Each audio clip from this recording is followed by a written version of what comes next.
Hello guys, എൻ്റെ പേര് അർജുൻ എന്നാണ്. ഇത് എൻ്റെ പേഴ്സണലി ഞാൻ യൂസ് ചെയ്യുന്ന ഐഫോണാണ്. ഇത് ആക്ച്വലി എൻ്റെ സെക്കൻഡറി ഡിവൈസാണ്. എൻ്റെ മെയിൻ ഡിവൈസ് സാംസങ്ങിൻ്റെ ഗാലക്സി S24 ആണ്. ഈ വീഡിയോ നിങ്ങൾ മുഴുവൻ കണ്ടാൽ നിങ്ങൾക്ക് ആക്ച്വലി വിഷ്വലി പ്ലീസിങ് ആയിട്ടുള്ള കണ്ടന്റുകൾ കുറവാണെങ്കിലും ഞാൻ എൻ്റെ ഫേസ് കാണിച്ച് സംസാരിക്കുന്നതിന് പകരം ഞാൻ പേഴ്സണലി ഈ WWDC 2025 ആപ്പിളിൻ്റെ ഇവൻറ്റ് കണ്ട ഒരു എക്സ്പീരിയൻസ് വെച്ചിട്ട് ഞാൻ പറയുകയാണ്. അപ്പം നിങ്ങൾക്ക് മെയിനായിട്ട് ഈ വീഡിയോയ്ക്കകത്ത് കുറച്ച് വിഷ്വൽ പ്ലീസിങ് കുറവാണ്. പക്ഷേ നിങ്ങൾ ആദ്യം അറിയേണ്ട ഒരു കാര്യം, നിങ്ങൾക്ക് ഞാൻ ജെനുവനായിട്ട് ഞാനൊരു യൂസർ എന്ന നിലയ്ക്കും ഒരു സൈക്കോളജി ഫാക്റ്റ് എന്നുള്ള രീതിയിൽ ഒരു കമ്പനി നിങ്ങളുടെ അടുത്ത് കാണിക്കുന്ന രീതി എന്താണ് എന്നുള്ളത് പറയാൻ വേണ്ടിയിട്ടാണ് ഞാൻ ഈ വീഡിയോ ചെയ്യുന്നത്. നിങ്ങളത് ക്ഷമയോടുകൂടി കാണാൻ പറ്റിക്കഴിഞ്ഞാൽ അത് നിങ്ങൾക്കാണ് അതിൻ്റെ ബെനിഫിറ്റ്. നിങ്ങൾ ആക്ച്വലി ഇത് കേൾക്കുക. ആപ്പിളിൻ്റെ ഒരു ഇവൻറ്റ് കണ്ടിട്ടുള്ള നിങ്ങൾക്ക് ഒരു കാര്യം ആദ്യം മനസ്സിലാവും. എൻ്റെ പേഴ്സണലി ഞാൻ മനസ്സിലാക്കിയ കാര്യം ഞാൻ പറഞ്ഞുതരാം. ആപ്പിളിൻ്റെ ഒരു ഡിവൈസ്, ഇപ്പം ഈ ഒരു iPhone 16 ഞാൻ എടുക്കുകയാണ്. ഇത് ഒരു 75,000 റുപ്പീസ് ഉണ്ട് ഇപ്പം മാർക്കറ്റ് പ്രൈസ്. ഇന്നത്തെ ദിവസം ഞാൻ ഈ വീഡിയോ അപ്ലോഡ് ചെയ്യുന്ന ഈ ദിവസം 75,000 ആ ഒരു റേഞ്ചിന് കിട്ടും. നിങ്ങൾക്ക് എന്തെങ്കിലും ഓഫർ ഉണ്ടെങ്കിൽ അതിൽ കുറച്ച് കുറയുന്നുള്ളതേ ഉള്ളൂ. ഈ 75,000 മേടിക്കുന്ന ഈ ഒരു ഡിവൈസ് ബേസ് മോഡലാണ്, 128GB ആണുള്ളത്. സെയിം പ്രൈസിന് ആൻഡ്രോയിഡിൽ പല ഡിവൈസസ് ഉണ്ട്. പല ആൾക്കാർക്കും പല ഇതുമുണ്ട്, അഭിപ്രായങ്ങളുണ്ട്. ഓക്കെ, അപ്പം 75,000 കൊടുത്ത് 128GB ഉള്ള 60 ഹെർട്സിൻ്റെ റിഫ്രഷ് ആയിട്ടുള്ള ഈ ഒരു ഡിവൈസ് മേടിക്കുമ്പോൾ ആൾക്കാരുടെ ഒരു കോൺസെപ്റ്റ് എന്താണ് എന്നുള്ളതാണ്. അതായത് ഇതിൻ്റെ fit and finish, built quality, കയ്യിലെടുക്കുമ്പോൾ ഒരു പ്രീമിയം ഒരു ഫീല്, അതുപോലെ തന്നെ നമ്മുടെ പണ്ട് സ്റ്റീവ് ജോബ്സ് ഉണ്ടായിരുന്ന സമയത്ത് കൊണ്ടുവന്ന ഇന്നോവേഷൻ്റെ ആ ഒരു ഇത്, സ്റ്റീവ് ജോബ്സിനോട് ഉണ്ടാവുന്ന ഒരു ഫാൻ ബേസ്, അന്നത്തെ ഒരു എടുക്കാൻ ആപ്പിൾ കൊണ്ടുവന്ന ഒരു ഫീച്ചേഴ്സ്, അന്ന് എടുക്കാൻ ബഡ്ജറ്റ് ഇല്ലായിരുന്ന ആൾക്കാർ, അന്ന് തൊട്ട് ഇഷ്ടപ്പെട്ടുകൊണ്ടിരുന്ന ആൾക്കാർക്ക് ഇന്ന് പറ്റിയപ്പം കുറേ ആൾക്കാരുണ്ട്.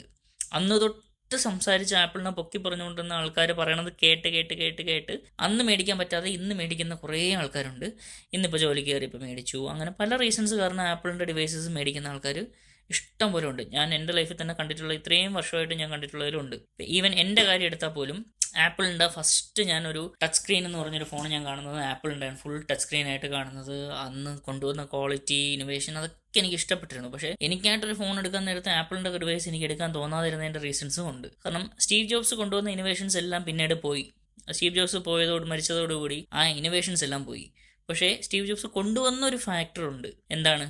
പ്രീമിയം ഫീച്ചർ എന്നുള്ളൊരു സംഭവം, പ്രീമിയംനെസ്. അതായത് ഇത് ടാർഗറ്റ് ചെയ്യുന്ന കസ്റ്റമേഴ്സ്, ആപ്പിൾ ഡിവൈസ് ടാർഗറ്റ് ചെയ്യുന്നത് ഇപ്പോൾ ബെൻസ്, BMW, റോൾസ് റോയ്സ് ഒക്കെ എടുക്കുന്ന കസ്റ്റമേഴ്സ് ഇല്ലേ, അതുപോലത്തെ ഒരു പ്രീമിയം കസ്റ്റമേഴ്സിനെ ടാർഗറ്റ് ചെയ്ത് കൊണ്ടുവന്നൊരു കമ്പനിയാണിത്. സോ ഈ ഒരു കമ്പനി എന്നും അന്നും ഇന്നും തുടങ്ങിയ നാളുകൊണ്ട് ഇന്ന് വരെയും ഇവർ ടാർഗറ്റ് ചെയ്യുന്നത് സാധാരണക്കാരെയോ മിഡിൽ ക്ലാസ്സുകാരെയോ ഒന്നും അല്ല. ഇവർ ടാർഗറ്റ് ചെയ്യുന്നത് പ്രീമിയം കസ്റ്റമേഴ്സിനെ മാത്രം ടാർഗറ്റ് ചെയ്തുകൊണ്ടാണ് ആപ്പിൾ എന്ന് പറഞ്ഞൊരു ഡിവൈസ് ഇറക്കുന്നത്. അത് ടാർഗറ്റ് ചെയ്യുന്ന പ്രീമിയം കസ്റ്റമേഴ്സ് എന്നുള്ളത് മാത്രമല്ല, ആപ്പിൾ ഡിവൈസ് കൂടുതൽ യൂസ് ചെയ്യുന്ന US കസ്റ്റമേഴ്സ്, ആപ്പിളിൻ്റെ മെയിൻ കൺട്രി എന്ന് പറഞ്ഞത് തന്നെ US ആണ്. US കൂടുതൽ ആൾക്കാരും ആപ്പിൾ ഡിവൈസാണ് യൂസ് ചെയ്യുന്നത്. അവിടെ ഉള്ള കുട്ടികളെ വിടുന്ന സ്കൂളുകളാണെങ്കിൽ ശരി, ഓഫീസസ് ആണെങ്കിൽ ശരി, മെസ്സേജസ്, ആപ്പിളിൻ്റെ മെയില്, ആപ്പിൾ മാപ്സ്, അങ്ങനെ ആപ്പിളിൻ്റെ ആപ്പുകളാണ് അവർ കൂടുതൽ യൂസ് ചെയ്യുന്നത്. അതുകൊണ്ട് തന്നെ ഈ ആപ്പിളിന് സെക്യൂരിറ്റി കുറവൊന്നും പ്രൈവസി കുറവൊന്നും പറയാനില്ല. കാരണം ഏറ്റവും കൂടുതൽ കുറച്ച് ആൾക്കാർ യൂസ് ചെയ്യുന്ന സാധനത്തിന് പ്രൈവസിയും സെക്യൂരിറ്റിയും ഒക്കെ എപ്പോഴും കൂടുതലായിരിക്കും. സോ അത് വെച്ചിട്ടാണ് ആപ്പിൾ ആദ്യമേ മാർക്കറ്റ് ചെയ്ത് കയറി വന്നത്. അപ്പോൾ അതിൽ ഞാൻ ഒന്നും പറയുന്നത്, കാരണം ബ്ലാക്ക്ബെറി എന്ന് പറഞ്ഞൊരു കമ്പനി ഫസ്റ്റ് ഉണ്ടായിരുന്ന അന്ന് എല്ലാ കമ്പനികളും പ്രൈവറ്റ് സെക്ടർ യൂണിറ്റ്സ്, ഭയങ്കര ബിസിനസ് ആൾക്കാർ എല്ലാവരും ബ്ലാക്ക്ബെറിയാണ് യൂസ് ചെയ്തിരുന്നത്. അതിന് പോലും ഇന്നോവേഷൻസ് കൊണ്ടുവരാൻ കുറേ പറ്റാതെ വന്ന് ഒരു സ്പോട്ട് എത്തിയപ്പോഴത്തേക്കാണ് അവരും ബാക്ക് വലിഞ്ഞത്. അതുപോലെ തന്നെ നോക്കിയ എന്തുമാത്രം ഇന്നോവേറ്റീവായിട്ട് വന്നിട്ടും അവർ വാശി പിടിച്ചതിൻ്റെ പേരിലാണ് അവർ ബ്ലാക്ക് ആയത്. ആപ്പിളിന് ഇപ്പോൾ സംഭവിച്ചുകൊണ്ടിരിക്കുന്നത് എന്താണെന്നുള്ളതും എല്ലാവർക്കും അറിയാം. കാരണം ആപ്പിള് വാശി പിടിച്ച് നിന്നിരുന്ന കുറേ ഫാക്ടറുണ്ട്. സ്റ്റീവ് ജോബ്സ് ഇപ്പോൾ ഉണ്ടായിരുന്നെങ്കിൽ ഒരുപക്ഷെ വേറെ എന്തെങ്കിലും സംഭവിച്ചേനെ. കാരണം എനിക്ക് ആപ്പിളിനെക്കാളും എനിക്കിഷ്ടം സ്റ്റീവ് ജോബ്സിനെയാണ്. ടിം കുക്ക് പ്രോഫിറ്റിന് വേണ്ടി മാത്രമാണ് ആപ്പിളിൻ്റെ ഡിവൈസ് കൊണ്ടുപോയിക്കൊണ്ടിരിക്കുന്നത്. ഓക്കെ, നിങ്ങൾക്ക് എല്ലാവർക്കും അത് അറിയായിരിക്കും. പക്ഷെ നമ്മളൊരു കമ്പനിയുടെ ഒരു സാധനം വാങ്ങിക്കുമ്പോൾ പ്രോഫിറ്റ് വേണം. ഒരു കമ്പനി നിലനിൽക്കുന്നതിന് പ്രോഫിറ്റ് വേണം, സത്യമാണ്. പക്ഷേ ഫേക്ക് പ്രോമിസസ്, ഒരുമാതിരി ആൾക്കാരുടെ ഒരു സൈക്കോളജീനെ ചൂഷണം ചെയ്തും കൊണ്ട് പ്രോഫിറ്റ് ഉണ്ടാക്കുന്നത് നല്ലതല്ല. അവിടെയാണ് പ്രശ്നം. ഇന്നത്തെ ഈ ആപ്പിളിൻ്റെ WWDC 2025 പോലും അവരിപ്പോൾ കാണിച്ചുകൊണ്ട് വന്ന ഫീച്ചേഴ്സ് പലതും നമ്മൾ പണ്ടേ ആൻഡ്രോയിഡിൽ തേർഡ് പാർട്ടി ആപ്സിനകത്ത് പോലും, അല്ലെങ്കിൽ ലൈവ് വാൾപേപ്പേഴ്സ്, 3D ആയിട്ട് നമ്മളിങ്ങനെ ചരിക്കുമ്പോഴത്തേക്ക് 3D ആയിട്ട് കാണുന്ന വാൾപേപ്പേഴ്സ്, ഇങ്ങനത്തെ കുറേ ഫീച്ചേഴ്സാണ് ഗൈസ് ഐഫോണിൽ പുതിയതായിട്ട് അവർ കൊണ്ടുവരാൻ വേണ്ടിയിട്ട് അവർ ആ UIൻ്റെ സാധനത്തിൽ ഇന്നോവേറ്റീവായിട്ട് കാണിക്കുന്നത്. ഇതൊക്കെ എങ്ങനെ സാധിക്കുന്നതെന്ന് എനിക്ക് അറിഞ്ഞുകൂടാ.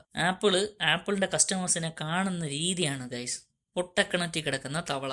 എനിക്ക് അറിഞ്ഞുകൂടാ. ഇപ്പം നമ്മൾ ഒരു പ്രീമിയംനെസ് കാണിക്കാൻ സ്റ്റീവ് ജോബ്സ് കാണിച്ചത് ഓക്കെ, പക്ഷേ ഒരു ബെൻസ് അല്ലെങ്കിൽ റോൾസ് റോയ്സ് അവിടെ നിന്ന് കിട്ടുന്ന എക്സ്പീരിയൻസ് ഡിഫറെൻ്റ് ആണ്, സമ്മതിച്ച്. പക്ഷേ ആ പൈസ നമ്മൾ കൊടുക്കുന്നത് എക്സ്പീരിയൻസിന് വേണ്ടി മാത്രമല്ല, ഇന്നോവേഷൻ അതിനകത്തുണ്ട്.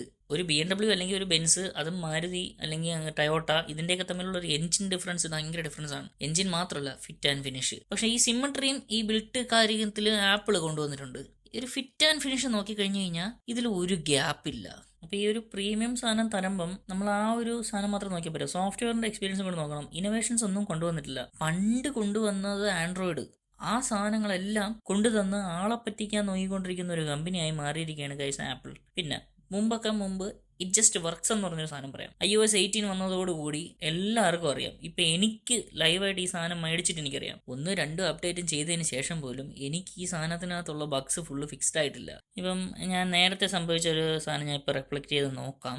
അതായത് ഈ സാധനം ഞാനിപ്പം ഞാനിപ്പോൾ ഒരു എക്സാമ്പിൾ പറഞ്ഞാൽ, ഞാനിപ്പോൾ ഞാൻ ഫോട്ടോഷോപ്പിനകത്ത് ജസ്റ്റ് ഒന്ന് കയറ്റി ഞാൻ ഇതൊന്ന് ജസ്റ്റ് ഒന്ന് സേവ് ചെയ്ത് നോക്കട്ടെ. നേരത്തെ എനിക്ക് സംഭവിച്ചത് ഇങ്ങനെയാണ്. ഇതിന് ഞാൻ ജസ്റ്റ് ഒന്ന് എക്സ്പോർട്ട് ചെയ്തു, സേവ് ഇമേജ് എന്നുള്ളത് കൊടുത്തു, തിരിച്ച് വന്നു. അതാ കണ്ടാ, എനിക്ക് ഞാനിപ്പോൾ ലൈവായിട്ട് കാണിച്ചു തന്നു ഗൈസ് ഈ ഒരു ബഗ്.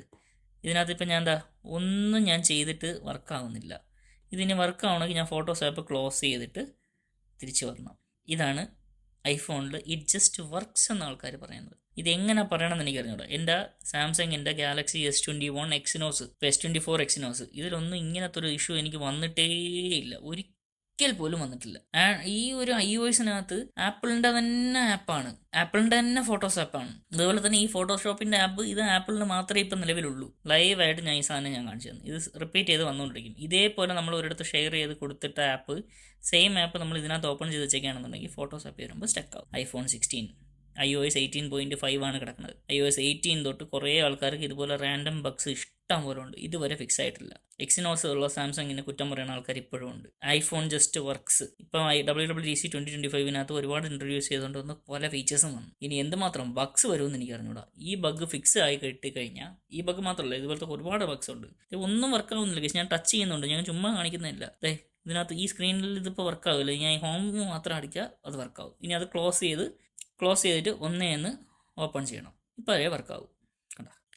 ഇപ്പം ഇത് മാത്രമല്ല ഗൈസ്, ഇതേപോലത്തെ ഒരുപാട് ഇഷ്യൂസ് നമുക്ക് ഇതിനകത്ത് റിപ്പീറ്റ് ചെയ്ത് വരുന്നുണ്ട്. ഇപ്പം അതിലൊരു എക്സാമ്പിളാണ്, നമ്മളിപ്പം സെറ്റിങ്സിൻ്റെ ആപ്പ് ഓപ്പൺ ചെയ്തിട്ട് അതിനകത്ത് ആപ്സ് എന്നുള്ള സാധനം വന്ന് ഇപ്പം മെസ്സേജസിൻ്റെ ആപ്പ് എടുക്കുകയാണ്. RCS മെസ്സേജ് എടുത്തു, ഞാൻ സ്ക്രോൾ ചെയ്തു, ഇതേ ഒരു ചാട്ടം കണ്ട. 60 ഹെർട്സിൻ്റെ പ്രശ്നമല്ല, സ്ക്രോൾ ചെയ്തപ്പോൾ കണ്ട ഒരു ചാടി പിടിച്ച് പോകുന്നുണ്ട്. നോർമൽ സ്ക്രോളിങ് നിങ്ങളിപ്പോൾ കാണുന്നുണ്ട്. ഇത് നോർമലായിട്ട് സ്ക്രോൾ ചെയ്യുമ്പോൾ 60 ഹെർട്സ് പോകുന്നതിൻ്റെ ഒരു ജെർക്ക്, ആ ഒരു സാധനം മാത്രമേ ഉള്ളൂ. പക്ഷേ ഇതിപ്പോൾ നമ്മളൊരു RCSൻ്റെ ഇതിനകത്ത് കയറി തിരിച്ചു വന്ന് ഒരു കണ്ട പിടിച്ച് ചാടി വെട്ടി പോകണമുണ്ടാവും, സ്കിപ്പ് ചെയ്ത് പോകണമുണ്ടാവും. ഇത് സ്മൂത്ത് ആയിട്ട് സ്ക്രോൾ ചെയ്യുന്ന സാധനം എന്ന് പറഞ്ഞാൽ ഇത് 60 ഹെർട്സിൻ്റെ ആ ഒരു പ്രശ്നം മാത്രമേ ഉള്ളൂ. ഇങ്ങനെ സ്മൂത്ത് ആയിട്ട് പോകണുണ്ട്, വേറെ പ്രശ്നമില്ല.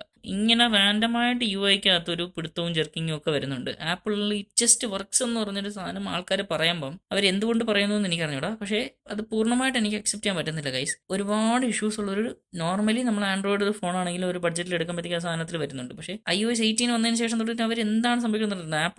ആപ്പിളിന് സത്യം പറഞ്ഞു കഴിഞ്ഞാൽ നമ്മുടെ നോക്കിയക്ക് സംഭവിച്ച സാധനം സംഭവിക്കും, ഉറപ്പാണത്. അവർ ഈ AI വീക്കാണ്, എല്ലാത്തിലും വീക്കാണ്. ഇവരെ വെറുതെ ഹൈപ്പ് കൊടുക്കല് ഗൈസ്. സാംസങ്ങിന് ഇപ്പം ഞാൻ പൊക്കി പറയണതല്ല, സാംസങ്ങിൻ്റെതായ കുറ്റങ്ങൾ ഒരു ഇഷ്ടം പോലെ ഉണ്ട്. അവർ കാണിക്കുന്ന കുറേ കാര്യത്തിൽ ഉടായ്പുണ്ട്. പക്ഷേ നമ്മൾ ആ പൈസയ്ക്ക് കൊടുക്കുമ്പം വെർത്തായിട്ട് നമുക്ക് ഫീൽ ആവുന്നതെന്ന് പറഞ്ഞു കഴിഞ്ഞാൽ അങ്ങനെയാണ്. പിന്നെ സർവീസ് എക്സ്പീരിയൻസ് നോക്കിക്കഴിഞ്ഞ് കഴിഞ്ഞാൽ ആപ്പിളിനോളം വരാത്ത കുറച്ച് കാര്യങ്ങളുണ്ട്. പക്ഷെ നമ്മൾ ഇന്ത്യക്കാരെന്നുള്ള രീതിയിൽ ചിന്തിക്കണം. US ആപ്പിളിന് ഏറ്റവും കൂടുതൽ നല്ല സർവീസ് കിട്ടുന്നത്, ഇന്ത്യയിലല്ല. ഇപ്പം ഇന്ത്യയിലെന്നുള്ള രീതിയിൽ നമ്മളൊരു ഇന്ത്യക്കാരെന്ന രീതിയിൽ നമ്മൾ ഇന്ത്യയിൽ ഫോൺ എടുക്കുമ്പോഴത്തേക്കും ആപ്പിൾ കിട്ടുന്നതിൽ ആപ്പിളിൻ്റെ പല സർവീസസും നമുക്ക് യൂസ്ഫുൾ അല്ല, യൂസ്ലെസ് ആയിട്ട് തോന്നും.